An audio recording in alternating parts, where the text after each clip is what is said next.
Bon ben voilà, c'était jour de BCE aujourd'hui et le message délivré par l'institution monétaire a un petit peu déprimé les investisseurs. Alors oui, on s'attendait à la hausse pourtant historique de 0,75% du taux directeur, mais le discours très prudent, voire pessimiste de la Banque centrale sur l'inflation a fait son effet. Elle table désormais sur une hausse des prix de 8,1% en moyenne cette année dans la zone euro contre 6,8% prévu en juin. La prévision pour 2023 est-elle portée à 5,5%, c'était 3,5% auparavant, et celle pour 2024 à 2,3% contre 2,1% qu'il semble loin, cet objectif cible de 2%. D'abord stoïque dans la matinée à l'annonce de la montée des taux, attendue, le CAC 40 a décroché à partir de 14h30 et puis il finit malgré tout dans le vert, plus 0,33% vers les 6126 points et 2,9 milliards d'euros échangés, aidés, il faut le dire, par la bonne tenue de Wall Street.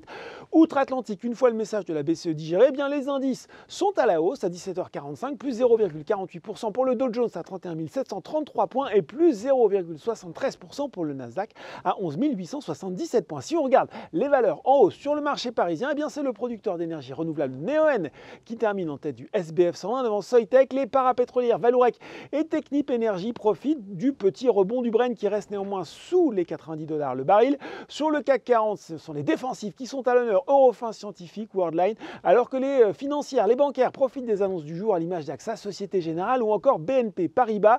Du côté des baisses, Atos et Lanterne Rouge du SBF 120 et de loin, c'est un petit peu la faute de Goldman Sachs qui a dégradé sa recommandation, ramené de neutre à vendre avec un objectif de cours quasiment divisé par 3, de 23 à 8 euros. L'analyste estime que le plan de redressement mis au point par l'équipe de direction, qui consiste en une séparation des métiers d'infogérance et de transformation numérique d'ici au second semestre 2023, est certes ambitieuse, mais qu'elle limite de fait la visibilité du groupe. Autre baisse, Forestia qui repart dans le rouge, alors que Getlink n'a pas profité de chiffres pourtant plutôt bons, avec une progression de 1% de l'activité de shuttle freight en termes de camions transportés en août et de 113% de l'activité shuttle. Pour ce dernier, c'est la meilleure performance depuis août 2019.